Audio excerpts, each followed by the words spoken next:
ओम शांति। ओम शांति। ओम शांति। आज का स्वमान, मैं स्वचिंतक आत्मा हूँ। किसको कहते हैं स्वचिंतन? क्योंकि बाबा ने स्वचिंतन को उन्नति की सीढ़ी कहा हुआ है, तो इसको भी ठीक से समझना है।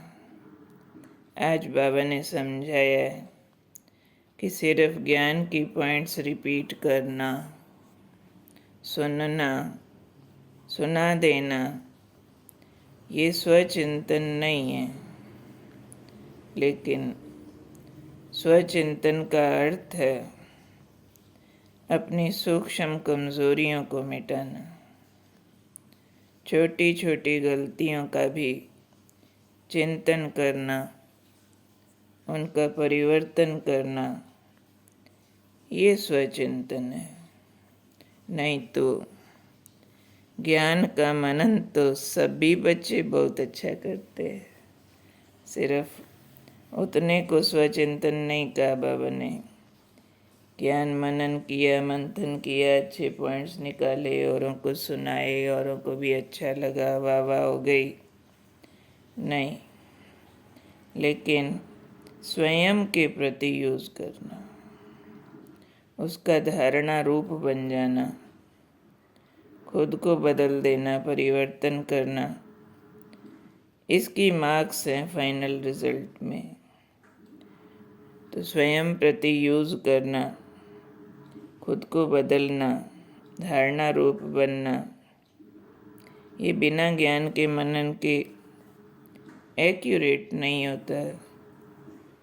इसलिए कहा ज्ञान खुद पे अप्लाई करना। अप्लाई करने के लिए ज़रूरी होता है ज्ञान की गहराई में जाना।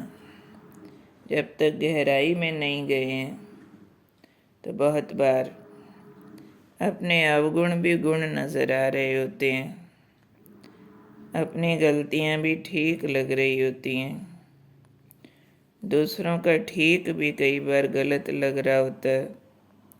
अगर हमने ज्ञान में गहरा गोता नहीं लगाया, ज्ञान को दर्पण नहीं बनाया, ज्ञान के अनुसार फार्मूला सेट करके उसमें अपने को फिट करें, इसकी सख्त ज़रूरत है। जिसके लिए कहते हैं, कई बार पूछा जाता है कितने वर्षों से ज्ञान में चल रहे हैं। एक है ज्ञान में चलना, दूसरा है ज्ञान मुझ में चलना। तो मेरा परिवर्तन माना ज्ञान मुझ में चल रहा है, वरना तो कितने वर्षों से आ रहे हैं उतने वर्षों से गिनती हो जाती है जी, हम ज्ञान में चल रहे हैं। वो गिनती बाबा के रजिस्टर में दर्ज नहीं होती है वर्षों की। वहाँ क्या दर्ज होता है कि परिवर्तन कितना किया, धारण कितना किया, स्वयं के प्रति यूज़ कितना किया। इसको बाबा ने कहा है, इसकी ही मार्क्स फाइनल रिजल्ट में मिलती है। तो आज हमें स्वचिंतक बनने पर ध्यान देना, पूरा दिन चेक करना, ज्ञान अनुसार मेरा गुण कर्म है, व्यवहार है। अगर मैच करते जाएंगे तो समझ आता जाएगा। उसके लिए जब भी मुरली सुने, मुरली सुनते सुनते साथ साथ चेक करते जाएं कि जो स्टैंडर्ड धारणाओं का बाबा समझा रहे हैं वो मेरा कितना हो गया, कितना बाकी है। सिर्फ ज्ञान की पॉइंट्स याद रही, सुना दी, उतने से संतुष्ट न हो जाए।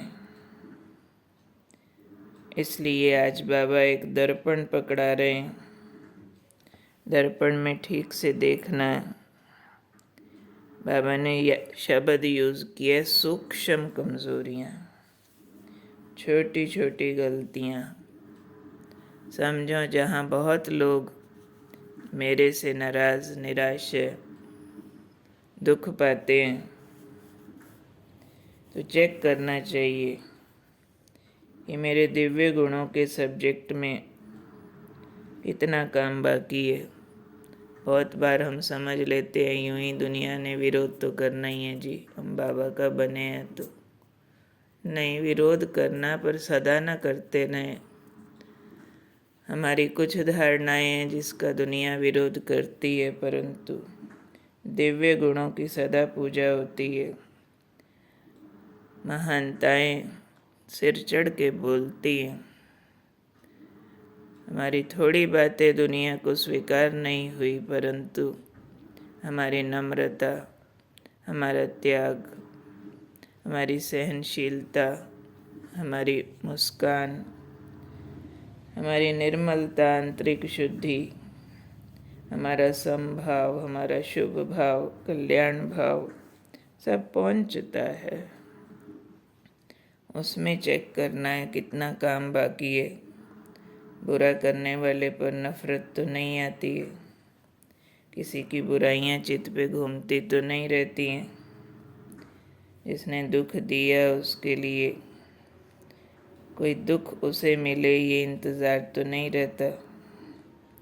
इसी हिसाब से छोटी छोटी सूक्ष्म कमज़ोरियाँ चेक करनी है।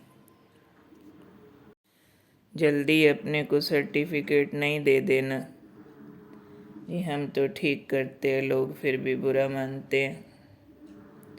नहीं, ये भी हमारा सब्जेक्ट है कि वो बुरा मानना बंद हो जाए। अपने ऊपर ध्यान देने से कर्म बंधन चुक्त होते हैं। चाहे कर्म बंधन अनुसार कुछ सामने है, परंतु मुझे दिखना चाहिए कि मेरी ओर से क्या बाकी है। सबसे ज़्यादा महत्व उसका है। तो ज्ञान माना क्या? यूज़ करके धारणा रूप बनना। ज्ञान माना स्वपरिवर्तन। ज्ञान माना अपनी सूक्ष्म कमज़ोरियाँ, छोटी छोटी गलतियों को चेक करके मिटाना, परिवर्तन करना। तो मैं स्वचिंतक माना स्वपरिवर्तक आत्मा हूँ। स्वपरिवर्तन से ही विश्व का परिवर्तन संभव है। तो बहुत बाबा हमारे को अपने ऊपर स्पेशल अटेंशन देने का इशारा कर रहे हैं। तो आज डबल अंडरलाइन से हम ध्यान रखेंगे कि बार बार अपने को देखेंगे, दूसरों को देखने की आदत बंद करेंगे। मुझे अपने भी कर्म विनाश करना ही है, कर्म बंधन चुकतू करना ही है, ये धुन लगा देनी है। मुझे आज़ाद पंछी बनना ही है, मन से आज़ाद, संबंधों के बंधन से आज़ाद, समस्याओं के मन में उलझने से आज़ाद। उसके लिए बार बार स्वचिंतन कि मुझे अपने को कहाँ चेंज करना है। ठीक है, कौन हूँ मैं? स्वचिंतक आत्मा। ओम शांति।